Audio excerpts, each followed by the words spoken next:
Red 2 standing by, all 4 lit, and in the green. Welcome back to Super Mario 64 DS. Earlier, I caught a rabbit of Wario's, and we're heading into the Vanish Cap course to wind up grabbing a few red coins and another secret star along the way that was added in this version.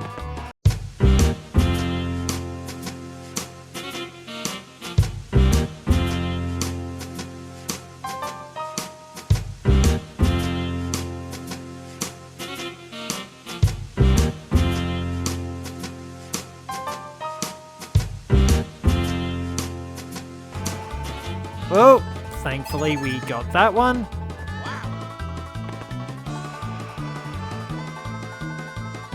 Now, if I'm careful, we'll be able to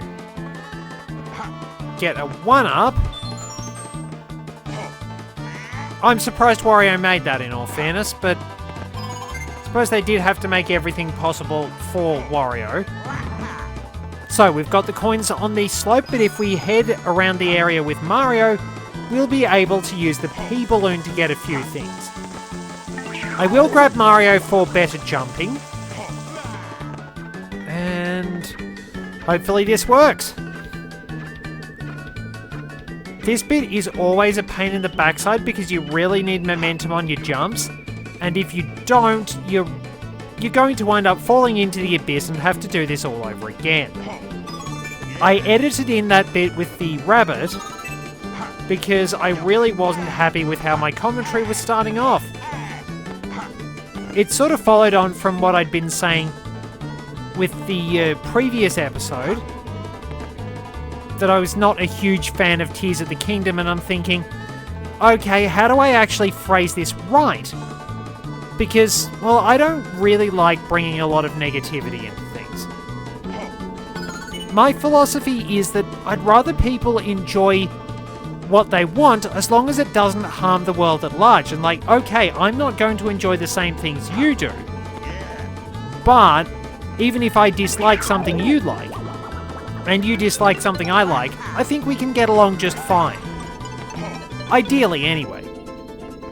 Alright, so we grab this, and I'm going to have to be careful not to run out of the area. And there we go, now we need to go back in and get the second star with Mario. It's a P-balloon race. Now, this is really weird, because if you wind up falling through the bottom bit of the stage, and you wind up returning to the area through the underwater exit, which is down here. Yeah, so see, I've lined it up with the top of Wario's cap. But yeah, if you come back out through there, then the block has respawned. If you come here through the through completing a star, then you wind up basically being able to just go again. You don't have to smash the blocks. It's a little unusual. But yeah, look, we've all got our differences and things like that. It's just, I've said several times that I want to sort of bring a little bit of happiness and positivity into things. So yeah, we won't all be the same. But that's kind of half the fun of it, as long as A, we're respectful, and B, what we're doing isn't hurting the world at large. There are some things I won't stand for, and I will rain on your parade, but they have to be genuinely malicious things. Something like a different game? That's going to be fine. We are going to be A-okay with that, because, well, having different tastes in games is half the fun of it, because, I mean, if you like different things to me, I might learn something from you somewhere along the way, and hopefully you might learn something from me. At least that's the hope. I'm always looking for some recommendations. I do need to pick up a few more games, and there are still some I have to wind up playing, because I've been playing a lot of F-Zero 99 still, and I'm still suffering from the curse of the psychic red bumpers. Is there another? Because I swear every time I'm in a good position, the red bumpers wind up knowing exactly where to go to screw me over. And I've never got past the 4th race of a Grand Prix because I swear that if I'm struggling to get back in the pack, the game will actively slow me down. I've had situations where I've like, okay, I should have plenty of power. I've got a lot of energy to catch up. Why am I only suddenly driving at 350 kilometers an hour? What's going on? It's been weird, but I'm not going to give up. I mean, Sylvan Nielsen has never won the Grand Prix, and he's 98. And he just still keeps chipping away. I did get a second place finish, which is nice, so I'm getting better. Anyway, we're heading out to Hazy Maze Cave and the Metal Cap course. Might as well wrap those particular stars up. Have I got this one?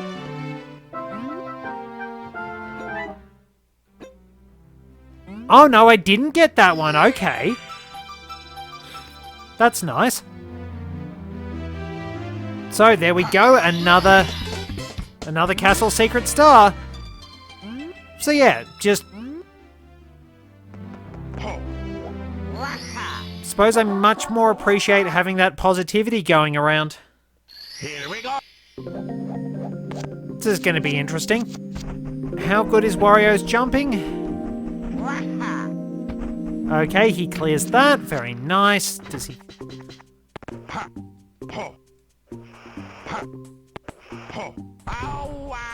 Well, it didn't help that I sort of ran off the edge. Sometimes...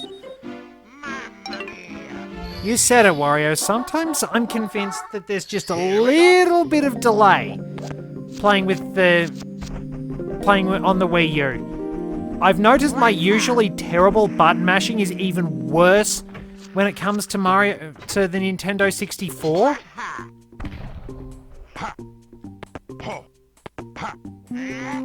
But, oh well, we survived that, so... Okay, oh yeah, we can get Watch for Rolling Rocks. They redesigned that. Let's go, Wario. Tank those rocks with your face.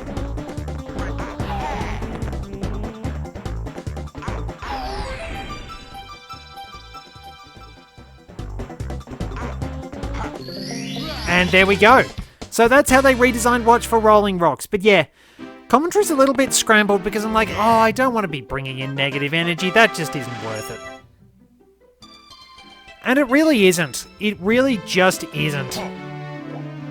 Oh yeah, I hadn't got that Power Star because I hadn't got the bonus star from the bonus star Mario Party mode. I hadn't got the secret star from the Toad because unlike the first playthrough, I did not spend a whole... Wario can stick that. I did not spend a whole lot of time trying to get the red coin star in the Metal Cap course. Because that's still there. I didn't have to worry about that because I realized I could just beat a lot of Womp's Fortress, basically. And the Goombas go flying. Nice. So, we can swim out and get to Dory. If we come here with a character who is not Wario, then Dory will be wearing Wario's hat. Which is... Well, Chugga Conroy claimed it was animal abuse. So, we need Wario to smash that incredibly pixelated rock, but mostly we want to deal with Dory. Now, you can ground pound Dory's back to make him lower his head. I believe some games... I believe Dory is mentioned as being male. I will have to have future me correct that if it's different because, well, I don't like getting things like that wrong. It's just impolite. I mean, even if it is just fictional characters, I'm at least going to make an effort to fall off. I'm at least going to make an effort to get pronouns and things like that right. Oh, where is... the camera remains a nightmare. Yes, this one is a bit of a jumble of commentary, really. Wario. Wario. Please. Thank you. Alright, Dory, if you wouldn't mind, swing it round. camera is really not cooperating. It's still a bother. The camera is still a real pain in the backside. There we go, that's how we do it. That double jump is never convincing. Alright, so into the metal cap course, which again is the only one hidden inside an actual level. Take out the sniffets just in case. Fight the camera again. And power on through. That Goomba. That one Goomba. That Goomba screwed me over so much because I wanted to try and avoid getting... I had to avoid that Goomba so that I could keep Wario's hat, which I'd brought in there from Dory, in order to get the red coins underwater with great ease. Needless to say, as soon as I said that, Wario's terrible jumping meant that I could not get those coins. Or at least I could get 3 of them. I could not get 1 because it was just too deep. Because conveniently, that Goomba was right where I was landing. Lousy sniff it. And wound up knocking the cap away. And because I hadn't unlocked Wario at the time, I couldn't get that coin. This one here. It was so infuriating. I was trying for about 20 minutes to get that. Because if you go out that waterfall behind us, you get dunked back to the castle grounds near where you exit the Vanish Cap course if you wind up falling out of that. It was painful.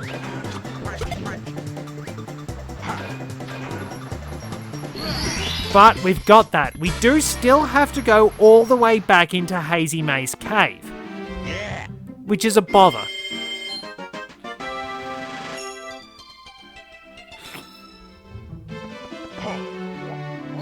So let's just get back down there.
So, slightly embarrassing fact,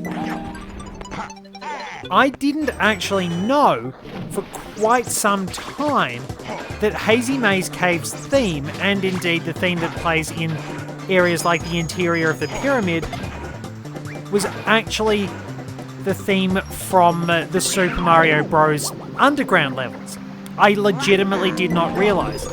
Some things that actually did take me a while to cotton on as being from certain sources because I'd only heard them in specific locations. So there's that secret star, by the way. I had absolutely no idea, for example, where the temple theme in Super Smash Bros. Melee came from because I'd never played Zelda 2. Then I did play Zelda 2 and... ow. That game was painful. It's a good challenge, but oh boy is it painful. Like, the international version is actually worse as far as difficulty goes. It's jankier, the level ups aren't as neatly structured, and it's just overall rougher. I should have grabbed that. It just ran right through my hand.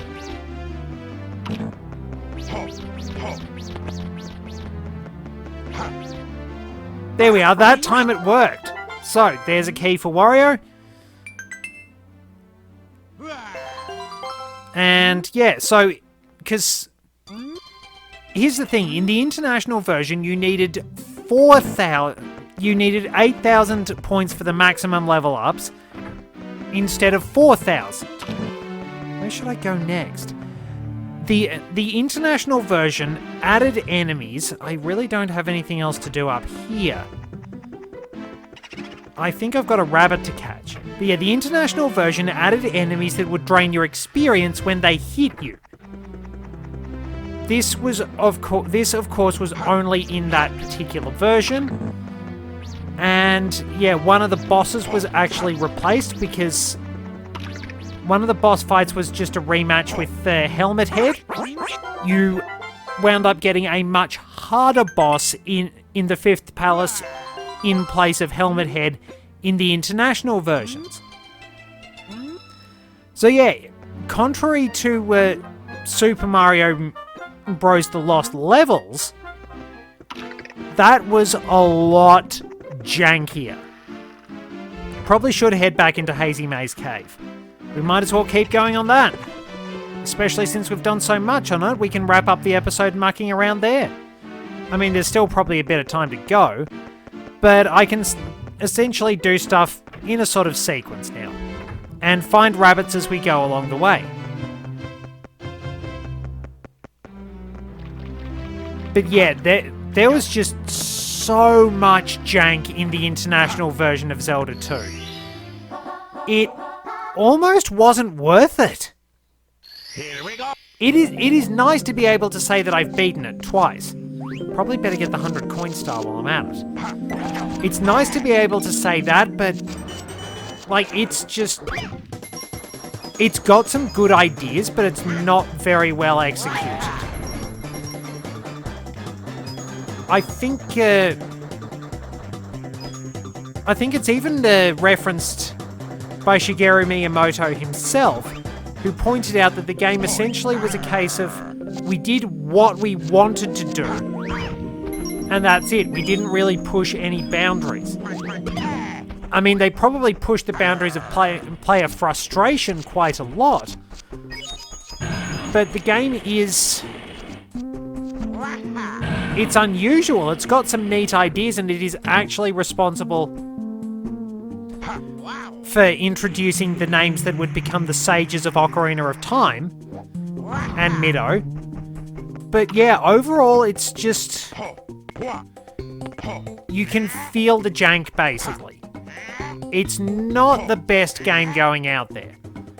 It's probably someone's favourite Zelda game because of the challenge, and you know what? I love that. It's not a personal favourite, and I don't know if I'd go through and play it again,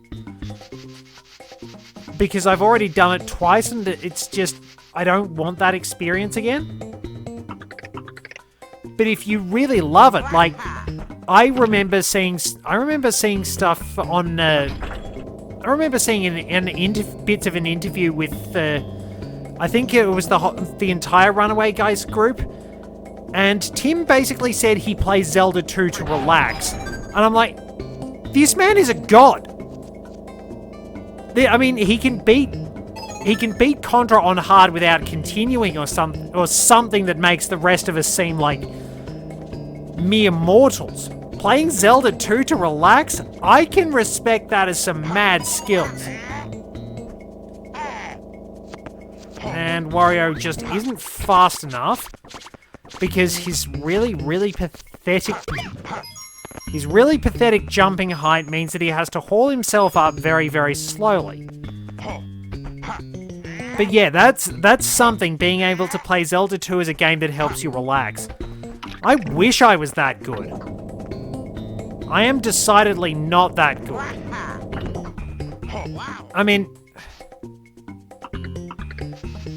I mean, I do. I mean, by the same token, I do really like the Etrian Odyssey games, and those are eternal demonstrations of how much Atlas hates you, along with everything else. It's like you really have to figure out all these impressive strategies and tactics to use every resource at your disposal just to survive. Etrian Odyssey is really nice because status effects actually do something. Yes, bosses will become more resistant once you use a specific status effect successfully, but it doesn't change the fact that they actually do have a vulnerability to status effects, to binds, and you can use those to your advantage. Because in so many RPGs, it's like actually using status effects is a waste of time because absolutely no enemies, basic enemies, you can wipe out without the need for status effects. Bosses are immune to status effects, so there is almost no point actually using status effects in most RPGs. The fact that Etrian Odyssey subverts that is absolutely beautiful, and quite often you will need binds and status effects to stay alive. There's also a little bit more space on this platform so you can get that blue coin. But of course, this doesn't change the fact that, yeah, these games are made by Atlas. They don't like you, and if you do not take the time to absolutely master the game, I think we need someone else for that switch. If you do not take the time to master an Atlas game, you will die. Or else a lot. you will die. Of course, if you do actually take the time to master an Atlas game, you will probably die a lot, as opposed to definitely dying a lot, so it's not a huge promotion. Unless, like in Etrian Odyssey Untold, which I'm playing through at the moment, you can wind up over-leveled pretty effortlessly if you're like me and you want to do all the side quests and are really finicky about exploring. Because, of course, that ties into the fact that I love going not the right way, on purpose, and just seeing what else there is. The fact you draw your own maps, and the fact that there are all those fun little challenges is really nice. Like, the Etrian Odyssey series is honestly very impressive. I enjoyed all of them, but I think 4 is probably... Oh wait, they removed those thin rails. Okay. It was a bit of scenery I was seeing, but yeah. They're incredibly entertaining games. Oh! It's perfectly in character for Wario to just not be fast enough to get those coins. Oh well. But yeah, just actually having the opportunity to put all those skills to good use, like, I do find them kind of relaxing. Especially 4. As I said, 4 is probably my favourite in the entire series because it had that right blend of being really accessible for newcomers. It had all the options if you were a newcomer and wanted to give the series a try, but it could still sort of get out there and kick your ass if you wanted it to. And that's something I really like. The fact that games will actually do that. Like, why not? If you want to play a game in a fashion that lets you have, I don't know, a bit of a power trip sometimes and play on easy mode, play on easy mode. That Mr. I is... Yeah, no Mr. I there. I'm not going to stop you. If you want to play on easy mode and have a bit of a power trip, go right ahead. If you genuinely need certain accessibility settings to play the game, then I want games to have those accessibility settings, because above all, they should be fun, and how you find your fun is always going to be unique to you. If you need a little bit of a helping hand, I don't want you to feel discouraged. I want you to feel like you can get in there and have fun with whatever tools you need to wind up completing the game. Of course, there are some things that people will wind up disagreeing with, and Yeah, honestly, some things can seem a bit frustrating, but at the same time, some people just don't pay attention to things. I'm kind of like that too. Because I'll get into situations where I just accidentally wind up not paying attention to something because I'm too busy thinking about what I'm going to do about something else entirely.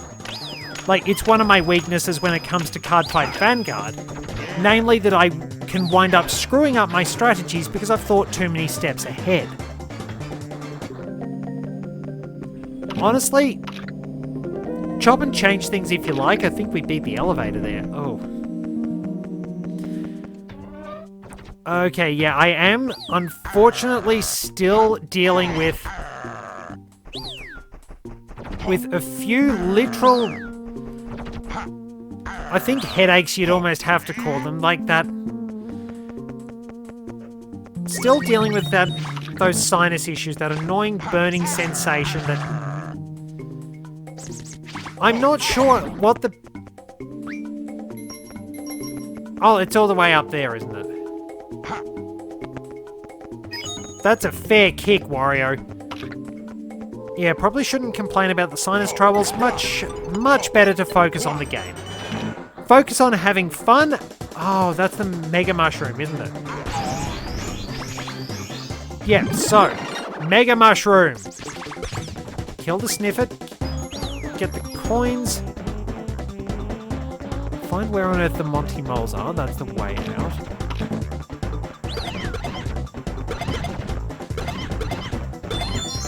Do some donuts for one-ups.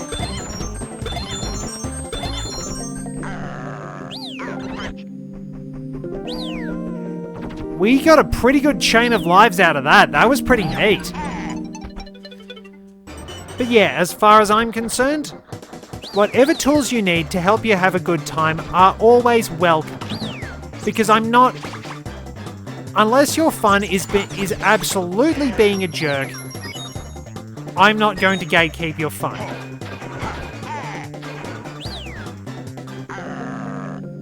I think you should be allowed to enjoy things the way you want, in creative and entertaining ways that make you feel at ease. And it's very nice when games have those tools that allow people to enjoy a game how they want to, or actually make it accessible to them. Because some games do have very high technical skill ceilings. That worked. Where's that bat? There. And there it goes. Now we might be able to get a few coins if we go up here. For one of them. I can't remember which one leads where. Oh, that's where that one leads. So I need to go to the other one to get a few more coins, I believe. But yeah, I think at the end of the day, all of this should be fun. I'm sorry for sort of Ow. Oh, those are a nightmare to get out of.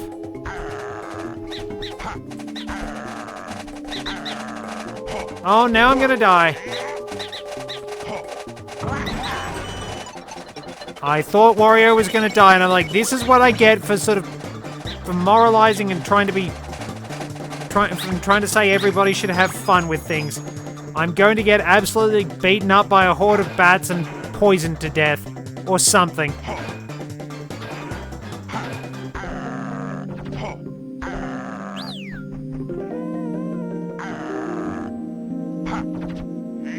There we go, I'm surprised that worked.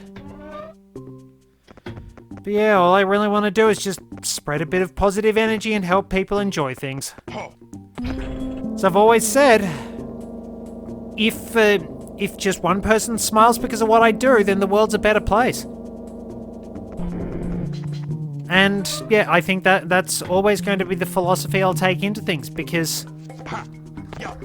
Can Wario actually make it up? Oh yeah. It's an important philosophy to have, I think. Now, I need to make sure I don't drop onto the star.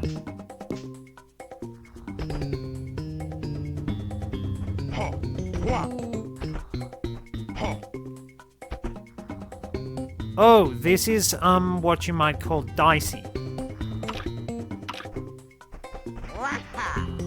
Whoa! Or painful. Well, I got most of the coins down in the maze. This is going to be a good coin score anyway, so shouldn't really go for perfectionism. I don't know how many coins there are in here. But let's get on down. Or should I go back and get Swimming Beast and get the red coin star? I've already done the hard work.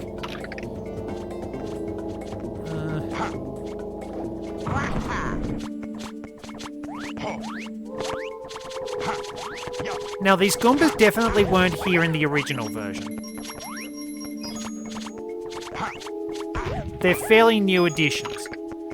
There were scuttlebugs over in the Metalhead Mario Can Move area. Yeah, that Goomba landed a long way up the path. And now we can slide down. We can collect the coins out there, but there's no really easy way to get back out of this area. And I've already gone on a little long, so I think I'll probably wrap it up with this particular star. I think we've almost got we've got most of what we need with Wario. We'll just need Metalhead Wario Can Move. And then that's the rest of it. Or do I tack that on so I can switch to a faster character? Yeah, we might as well wrap the episode up with Wario. Plenty of lives.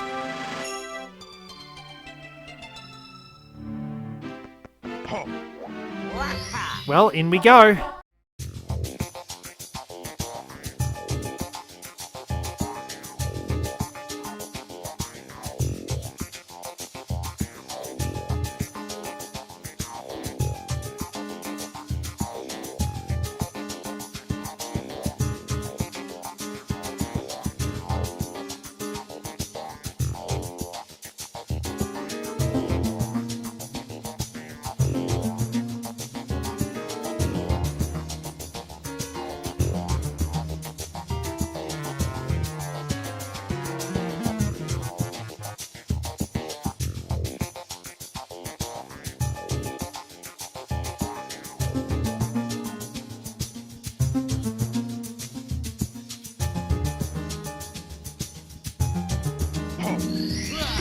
And there we go! Second time is the charm.